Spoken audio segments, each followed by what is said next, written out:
할렐루야. 성도 여러분, 한 주간도 얼마나 애쓰시고 수고함으로 달려오셨습니까?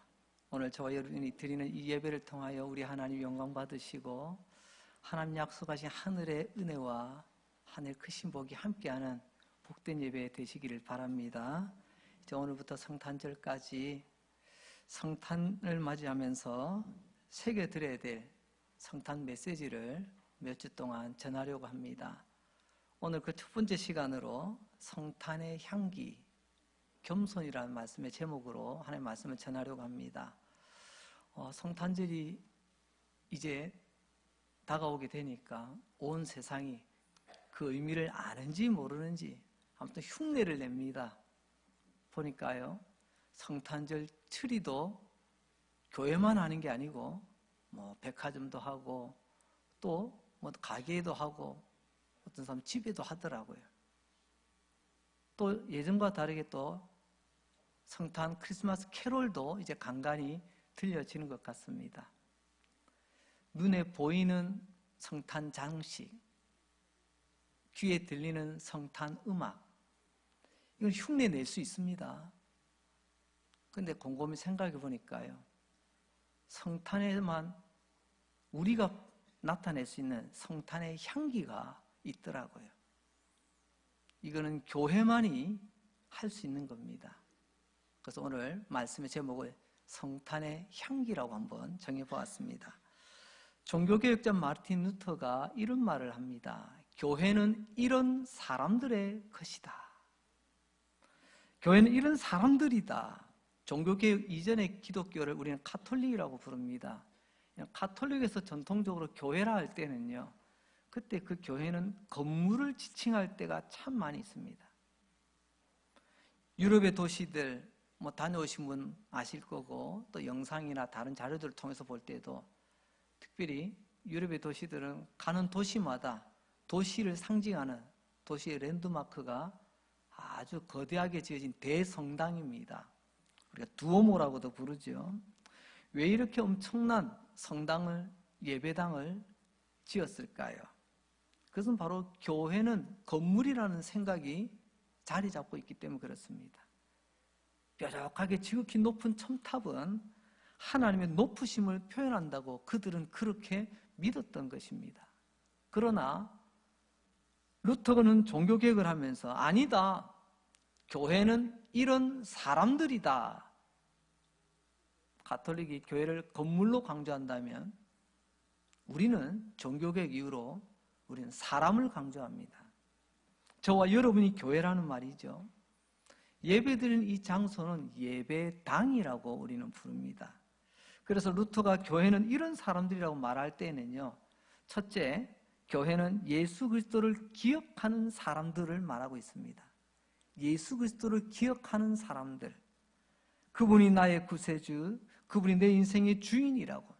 그래서 우리는 예수님을 주님 이렇게 부르지 않습니까? 그 예수님을 기억하는 사람들, 그들이 교회라는 것입니다. 두 번째는 교회는 이 예수 그리스도가 지금 나와 함께 하고 있음을 믿는 사람들입니다. 기억하고 이제 임마누엘 되시는 그분이 우리와 지금도 함께 하고 계신다. 이걸 믿는 사람들이 교회입니다. 그리고 세 번째로는 교회는 예수 그리스도의 가르침을 기꺼이 배우고 따르는 사람들이다라는 것입니다. 자, 정리를 해봅니다. 교회는 뭐라고요?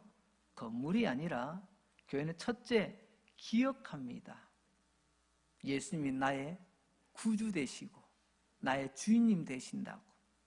두 번째는 그 예수님이 지금도 나와 함께 하심을 믿습니다.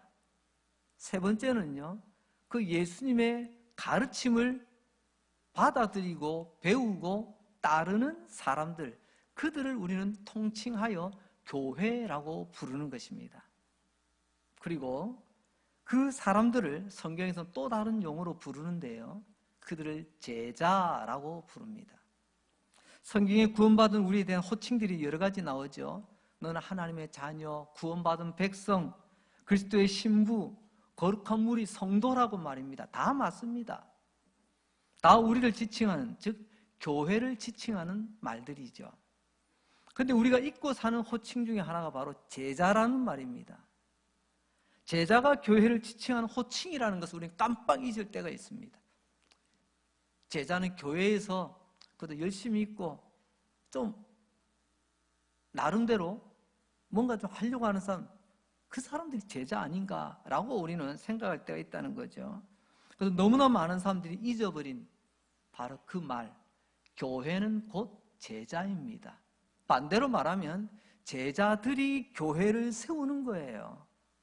오늘 저와 여러분들은 바로 제자됨으로 교회로 하나님 앞에 예배 드리고 있는 것입니다. 교회의 기반은 바로 복음입니다. 그 복음이 기록된 말씀, 하나님의 말씀, 성경이죠. 이 복음으로 교회가 세워집니다. 그 교회가 열심히 움직이고 활동하던 모습을 기록한 책이 바로 사도행전입니다. 그래서 사도행전은 교회 이야기, 아니 사도행전 자체가 교회입니다. 그래서 사도행전의 다른 말이 사도행전 또는 성령행전 또는 교회행전이라고 부른 이유가 거기에 있습니다. 그런데 이 사도행전은 교회를 제자라고 지칭하고 있습니다. 사도행전의 제자라는 말이 32번이나 사용되어지고 있다는 것이 바로 그 증거입니다. 우리말에 스승과 제자라는 말이 있지요. 우리는 요즘 오해하는 부분 중에 하나가 지금은 의무 교육 시대입니다. 강제로 학교에 보냅니다. 그러면 알아서 선생님을 만나게 되어 있습니다. 하지만 고대 사회, 성경 기록된 그때 당시만 하더라도 의무 교육이라는 제도가 없습니다. 오히려 스승이 제자를 뽑습니다. 선발한다고 하죠. 그리고 제자는 자기의 스승을 따르고 배워 그 스승을 닮아갑니다. 먼저 스승의 삶을 배우려고 하죠. 우리 선생님은 이렇게 하시던데, 우리 선생님 이렇게 하시던데, 삶으로 가르칩니다. 또한 스승은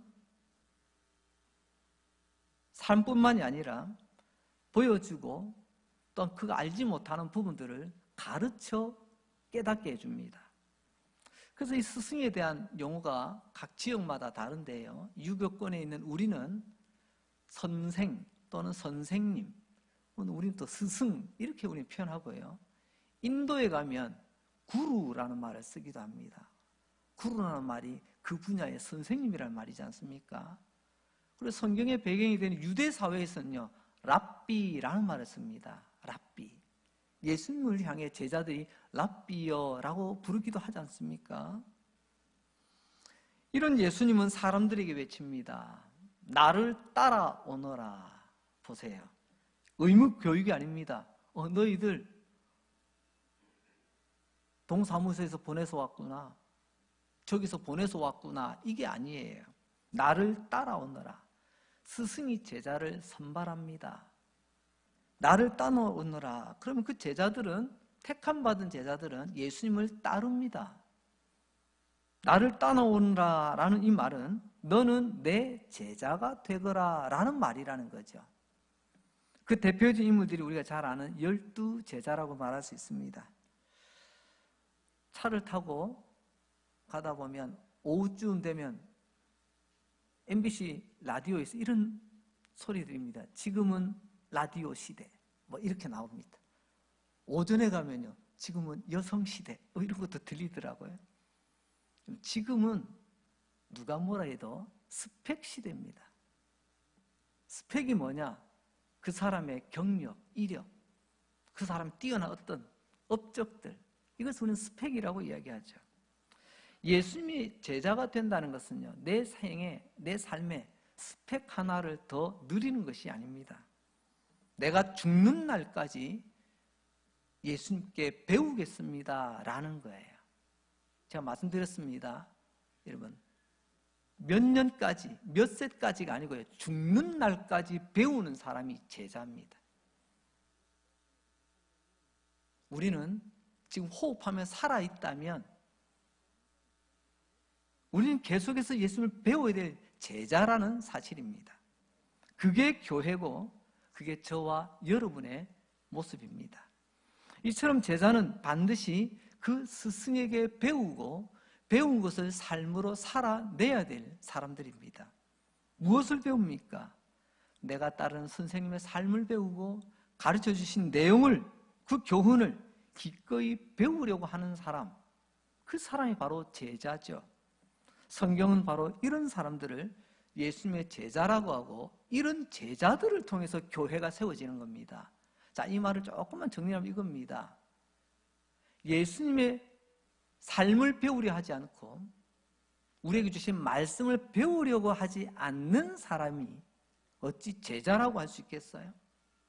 제자가 아니면 교회를 세울 수가 없습니다. 오히려 교회를 허물죠. 오늘 본문도 보세요. 예수님 말씀합니다. 내게 배우라. 아이고, 내가 학교 졸업한 지가 언젠데, 아이고, 이 나이에 내가 뭘 배워요? 아닙니다. 오늘 이 말씀은 살아있는 우리 모두, 예배들 우리 모두가 들어야 될 말씀이에요. 내게 배우라. 우리의 선생님, 우리의 랍비 되시는 예수님, 우리는 그분의 제자들입니다. 그래서 우리에게 내게 배우라. 여러분, 주일날 예배드리러 나오셔서 은혜 받고 돌아가는 것도 중요합니다. 하지만 교회는요, 때로는 학교 역할을 할 때가 있어요. 배워야 되는 것입니다.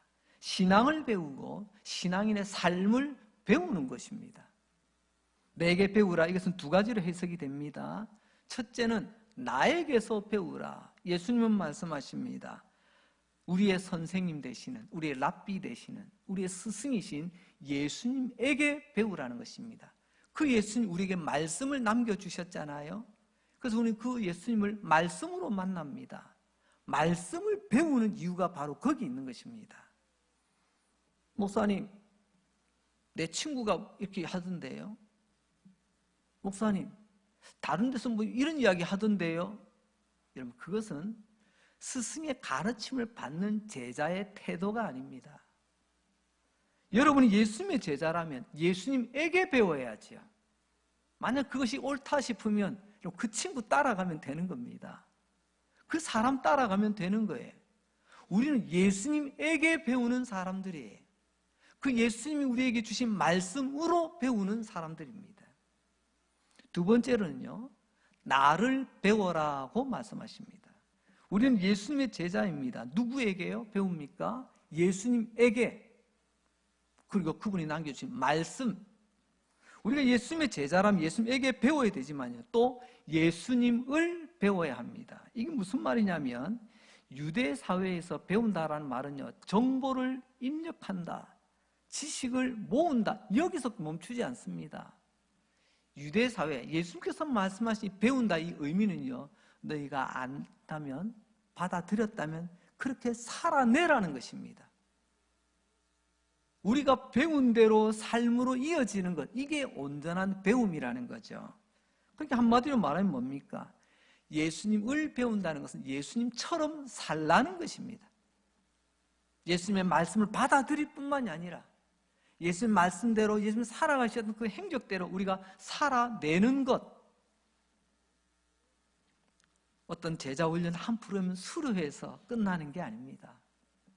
예수님을 배우고 예수님에게서 배워 삶의 모든 현장에서 예수님처럼 살아가는 것, 그게 배우는 거죠.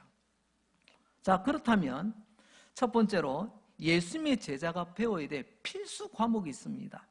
모든 걸 우리가 다 배울 수는 없잖아요. 하지만 반드시 배워야 될 필수 과목, 마태복음 오늘 11장 29절입니다.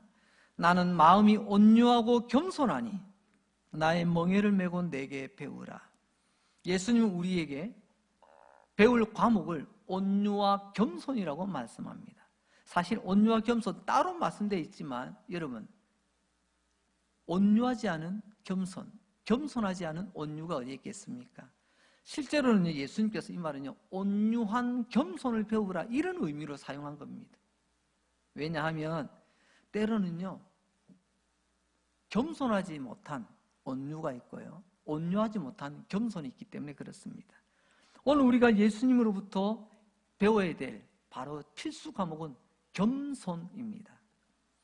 거꾸로 말하자면 이 겸손을 예수님에게서 말씀으로 배우지 않는 사람을 우리가 어찌 예수님의 제자라고 말할 수 있겠어요? 배우지 않는 사람이 어찌 교회를 위한다고 말할 수가 있겠어요? 우리는 예수님의 제자인데 나는 배우는 건 싫어. 그 말은 곧 나는 까마귀인데 흰 까마귀야 라는 말하고 비슷합니다.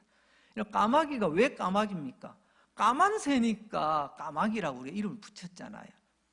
나는 까마귀야. 그러면서 색깔은 하얀색이야. 오늘 우리도 마찬가지죠. 나는 예수님을 나는 기억합니다. 나의 구주로. 난 예수님이 우리와 함께함을 믿습니다. 마르고 닳도록 외치면서도 정작 내 삶에서 예수님의 흔적이 나타나지 않는다면 그게 바로 흰 까마귀 같은 이야기 아니겠습니까? 예수님 겸손이 무엇이며 겸손이 어떤 것인가 이것을요 말로만 하지 않고 예수님의 삶으로 보여주셨습니다. 그게 바로 빌립보서 5장 말씀인데요. 너희 안에 이 마음을 품으라. 곧 그리스도 예수의 마음이다. 여기서 마음은 우리의 마음도 되지만 심장도 뜻합니다. 영어에서 하트도 이러면 마음도 되고 심장도 되지 않습니까?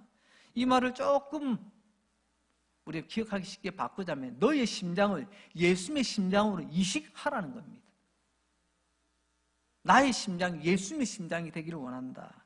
진짜 제자는 선생님의 모든 것을 배우고 싶고 담고 싶어요. 더 나아가서는요, 난 저 선생님의 심장을 내 심장에 좀 박아두면 좋겠다. 이런 마음까지도 생기게 된다는 것입니다. 이게 진짜 제자의 마음. 너희 안에 예수의 마음, 예수의 심장을 교체해라. 궁금합니다. 예수님의 마음 그렇다면 도대체 어떤 마음을 말하는 걸까요? 거기에 대해서 빌립보서 2장 3절은 겸손한 마음이라고 말씀하시거든요. 자, 이제 두 번째입니다. 예수님께서 보여주시는 겸손이 뭘까요? 두 가지를 말씀드리겠습니다. 빌립보서 2장 8절을 먼저 봅니다. 사람의 모양으로 나타나사 자기를 낮추시고 죽기까지 복종하셨으니 곧 십자가에서 죽으심이라. 여기 보면 예수님 보여주신 겸손 두 가지가 또렷이 나타납니다. 첫째, 예수님 보여주신 겸손은요, 성육신의 성탄입니다. 우리가 성탄은 여러분 아무리 화려한 장식, 멋들어진 음악, 풍성한 선물, 흥겨운 만남이 아니라 바로 성육신, 하나님께서 사람의 몸으로 이 땅에 오셨다는 사실입니다. 그래서 빌립보서 2장 8절에 보니까 사람의 모습으로 하나님이 사람의 모양으로 오셨다는 말씀이죠.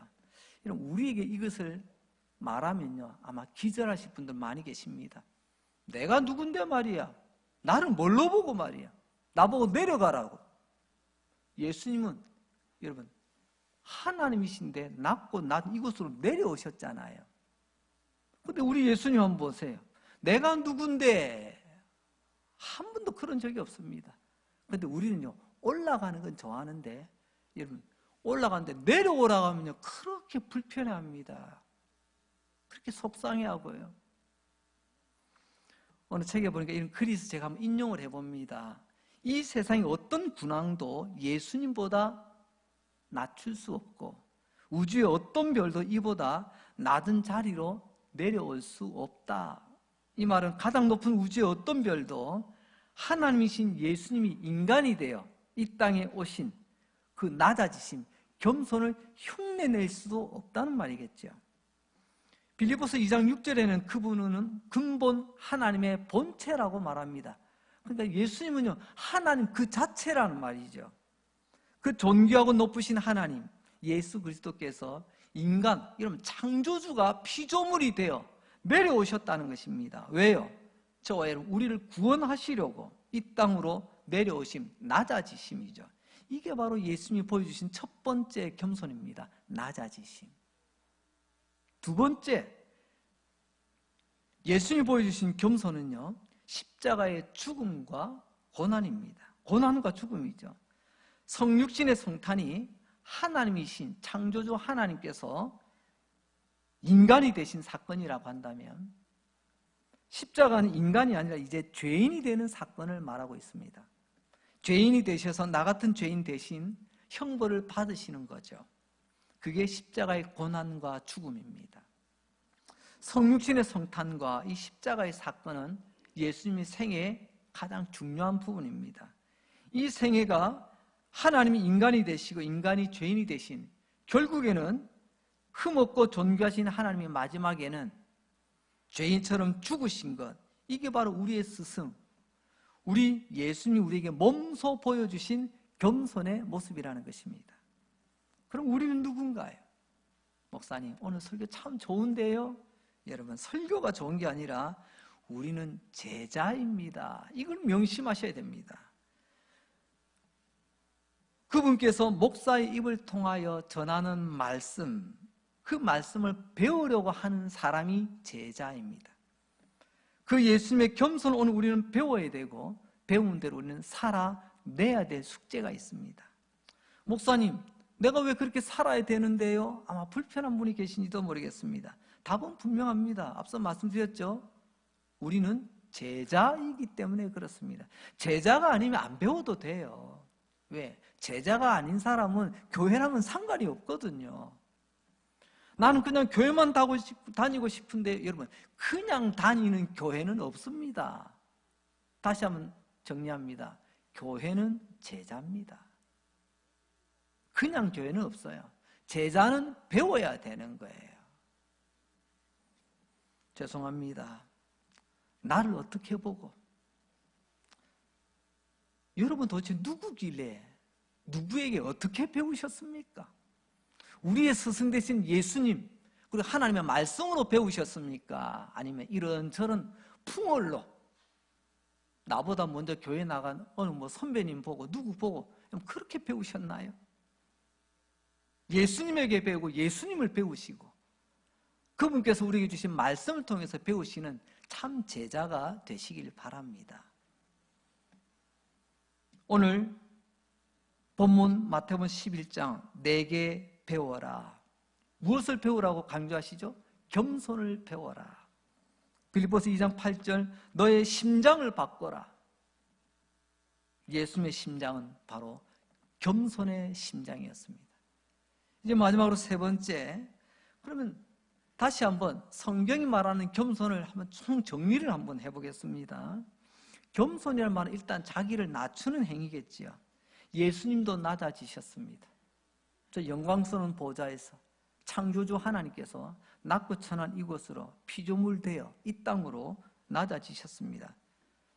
빌립보서 2장 3절 아무 일에든지 다툼이나 허용으로 하지 말고 오직 겸손한 마음으로 각각 자기보다 남을 낮게 여기라. 이게 겸손에 대한 성경의 정의입니다. 여러분, 상식으로 믿지 마시고 풍월로 믿지 마시고 성경 말씀대로 믿으시기 바랍니다. 그러면 여러분들의 믿음이 건강해질 수가 있습니다. 오늘 이 본문을 자세히 보면 겸손이 바로 핵심이라는 것을 알게 됩니다. 겸손이 뭐죠? 첫째, 다툼이 아니라고 합니다. 쓸데없는 일로 다투지 않는다는 것입니다. 괜히 시비 걸지 않는다는 거예요. 다툼이란 말 헬라어로 에리데이아인데요, 이 말을 가만히 들여다보면 이기주의라는 말로 연결됩니다. 겸손은 이기주의자로 살지 않습니다. 이기주의자가 뭐예요? 절대 내 손해보고는 안 사는 사람이 이기주의자입니다. 지극히 자기만 생각하는 거죠. 절대로 양보가 없습니다. 물러남이 없습니다. 그래서 다투는 거예요. 여러분, 성경은 뭐라고 하죠? 겸손은 다툼이 아니라고 했지 않습니까? 사도 바울은 이야기합니다. 나는 선한 싸움을 싸우고, 이것도 다투는 거지 않습니까? 근데 선한 싸움입니다. 하나님이 인정하는 싸움이에요. 근데 여기서 말하는 다툼은요, 하나님이 인정하지 않는 내 자존심의 문제입니다. 내 이익의 문제입니다. 간혹 보면요, 명분은 그럴듯한데 가만히 보면 내 자존심 싸움할 때가 많이 있습니다. 이것 때문에 손해본다고 손해싸움 할 때가 많이 있어요. 지독하게 자신밖에 모르는 이런 이기주의. 그런데 자기는 나는 겸손하다고 이야기합니다. 이게 흰 까마귀 같은 이야기잖아요. 두 번째로 겸손은 허영으로 살지 않습니다. 허영이라는 말 헬라어로 케노독시아라고 되어 있는데요. 뜻을 보니 자만. 그러면 자만이라는 말 항상 보면요, 셋이서 똘똘 뭉쳐 다닙니다. 제가 전방에서 근무할 때예요.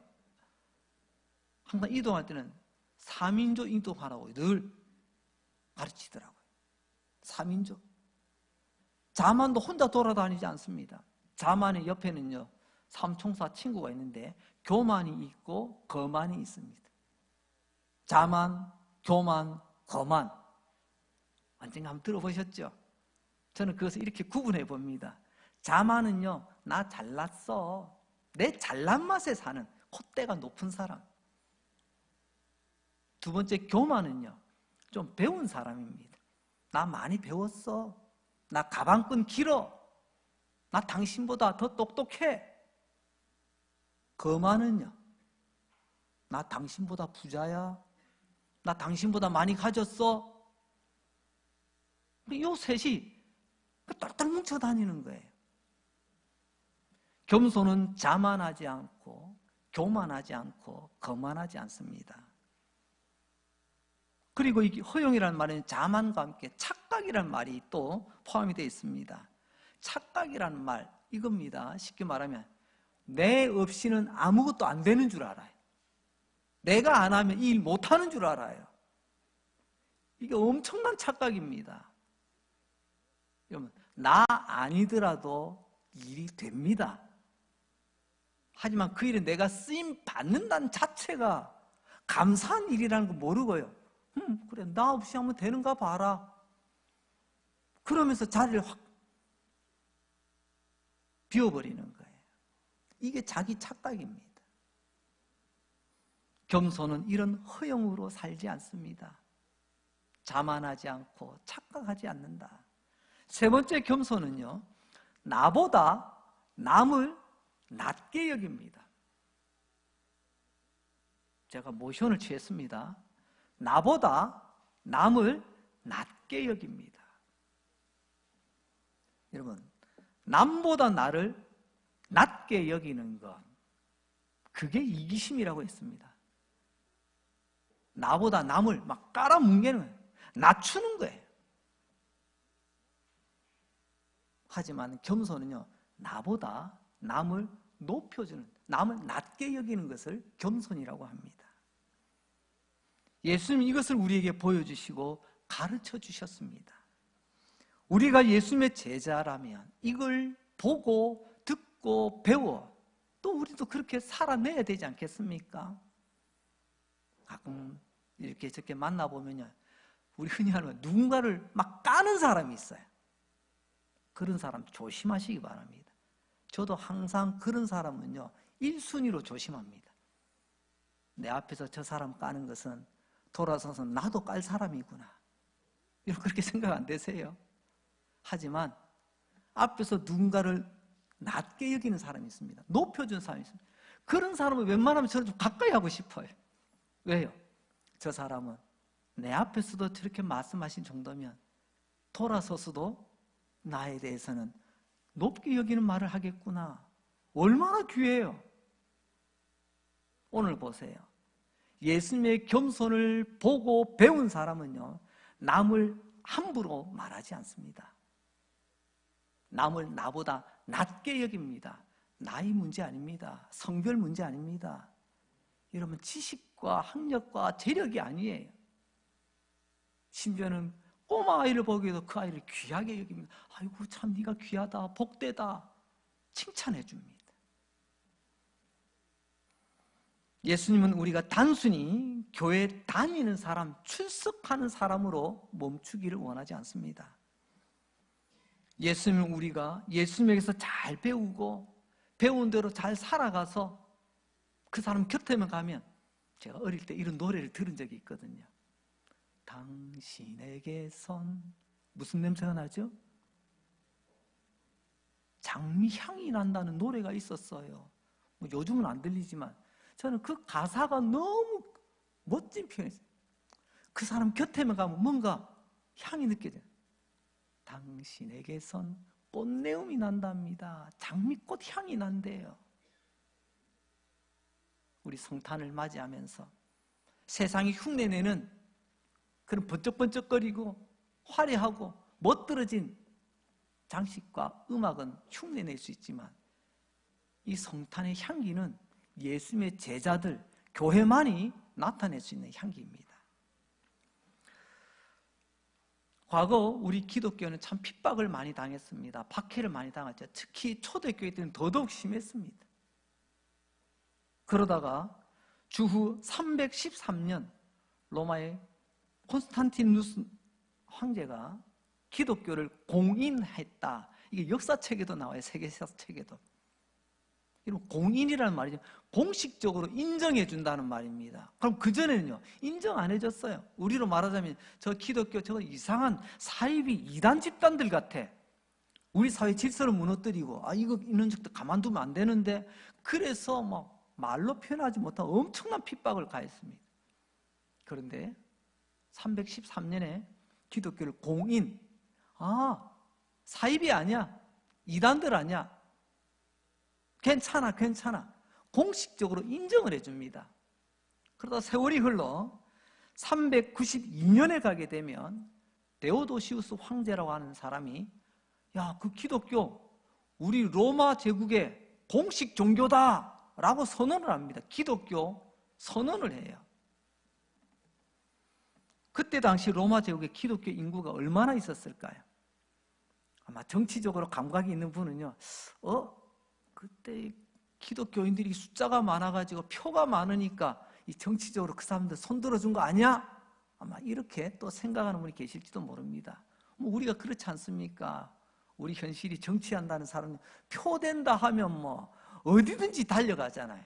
표만 찍어준다면.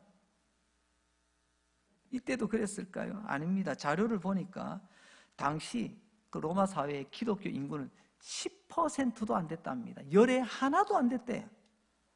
그러니까 정치적 의도가 있었던 것은 아니라는 거죠.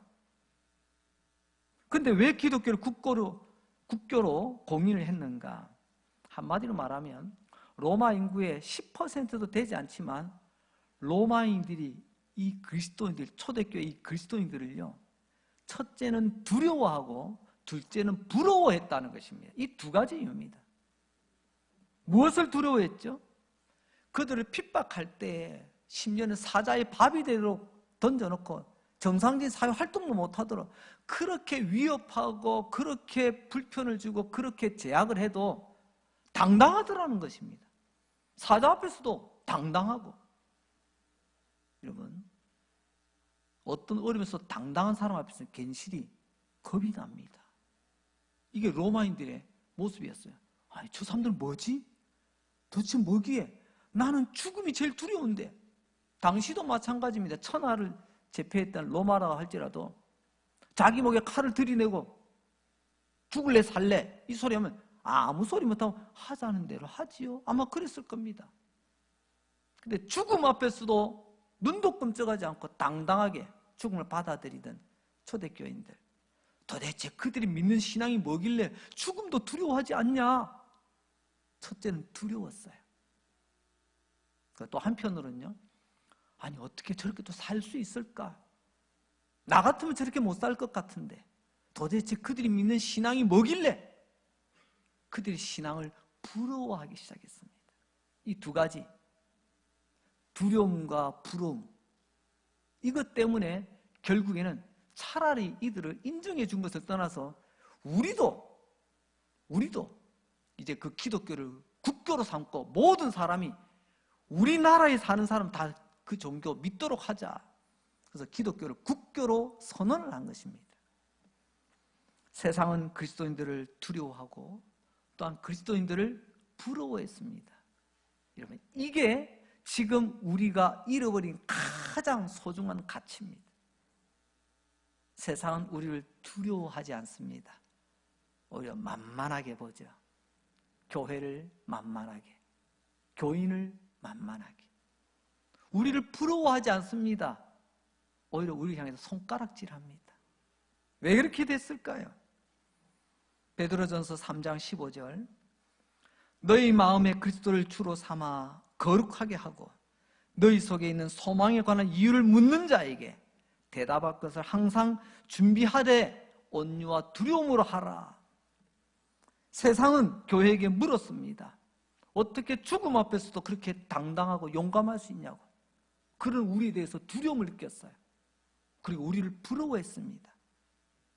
하지만 지금 세상은 교회를 향해, 제자들을 향해 돌팔매질을 하고 욕을 한 바가지 붓습니다. 진짜 교회는 세상이 물어보게 되어 있습니다. 그러나 맛 잃은 소금처럼, 빛 잃은 빛처럼 이제 교회는 세상에 질문을 받지 않습니다. 왜 이렇게 됐을까요? 우리 안에 거룩한 겸손의 향기가 다 잃어버렸기 때문에 그렇습니다. 이제 말씀을 정리합니다. 향수 가게가 있죠. 그러면 향수가 이렇게 말통에 막 담겨 있고 그렇진 않아요. 향수는 너무 귀한 것이기 때문에 자그마한 병에 조금씩 담겨져 있습니다. 장미향도 있고 라벤더 향도 있고 다양한, 주로 보면 꽃향기가 많이 있죠.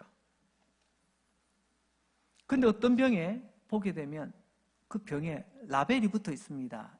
이거는 쉽게 말하면 장미향, 이것은 라벤더 향, 이것은 또 로즈마리 향, 나름 이름이 적혀 있어요. 손님이 왔습니다. 이거 한번 냄새 한번 맡아봐도 돼요? 네, 손님. 그 뚜껑을 엽니다. 냄새를 맡았어요.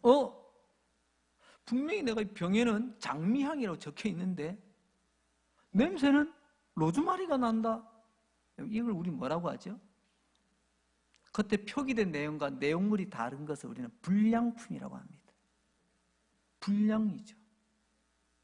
나름 냄새는 있겠지만 이름대로 냄새가 나지 않는 거예요. 마찬가지입니다. 우리는 예수님의 제자, 교회입니다. 우리의 스승 예수님을 배우고 예수님의 가르침대로 살아가는 사람들입니다. 그런데 나에게 예수 향기라는 라벨은 붙어 있는데 정작 나에게 가까이 오면, 나와 이야기를 해보면, 내 삶을 지켜보면 도무지 이건 예수 향기가 아니야. 이건 악취야. 이건 불량품이죠. 예수님의 대표되는 향이 겸손이라는 것 지금 말씀으로 나누고 있는데, 아무리 그가 교회를 오래 다녔다고, 아무리 성경을, 아무리 찬송을, 아무리 열심을 낸다 할지라도 겸손의 향을 느낄 수 없다면 이거는 불량품 아닌가요? 불량 아닌가요? 성도 여러분, 주님의 이름으로 축복합니다. 부디 정품 제자 되시기 바랍니다. 정품은 우리에게서 겸손의 향기가 납니다. 왜냐하면 나는 예수의 향수병이기 때문에 그렇습니다. 정품 그리스도인, 정품 제자, 여러분, 그들이 모인 교회가 정품 교회, 그런 교회가 되는 것입니다. 사랑하는 성도 여러분, 오늘 주제, 이제 12월 성탄의 절기를 맞아 우리가 성탄의 음악에 취하고 불빛에 취하고 끝나는 것이 아니라 성탄의 향기, 주님의 제자, 교회만이 나타낼 수 있는 겸손의 향기 널리 널리 우리 이웃들에게 전파하는 저와 여러분이 되어야 될 줄로 믿습니다. 하나님께 제대로 배우고 제대로 살아내어 우리 하나님께는 영광이요, 우리는 세상 사람들이 볼 때 두려움의 존재, 또 부러움의 존재로 그런 제자, 그런 교회로 세워질 수 있기를 주님의 이름으로 축복합니다. 기도하겠습니다. 하나님 아버지 감사합니다. 오늘도 예배 드릴 수 있는 은혜 주셔서 감사합니다. 이제 12월 첫 주 성탄의 절기를 시작하면서 예수님의 제자로 불량품이 아니라 겸손의 향기가 나는 정품 제자 되기 원합니다. 제대로 배우고 제대로 살아내어 하나님께는 영광 돌리며 세상은 주님의 제자 교회를 함부로 대하지 못하고 두려워하며 부러워하는 그런 제자 교회 되게 하여 주시옵소서. 또 한 주간 주님 손에 우리의 앞날을 맡깁니다. 하나님, 우리 모든 예배자들, 제자들의 삶을 붙잡으셔서 또 한 주간 위대한 하나님의 역사를 보게 하여 주옵소서. 예수님 거룩하신 이름으로 기도합니다. 아멘.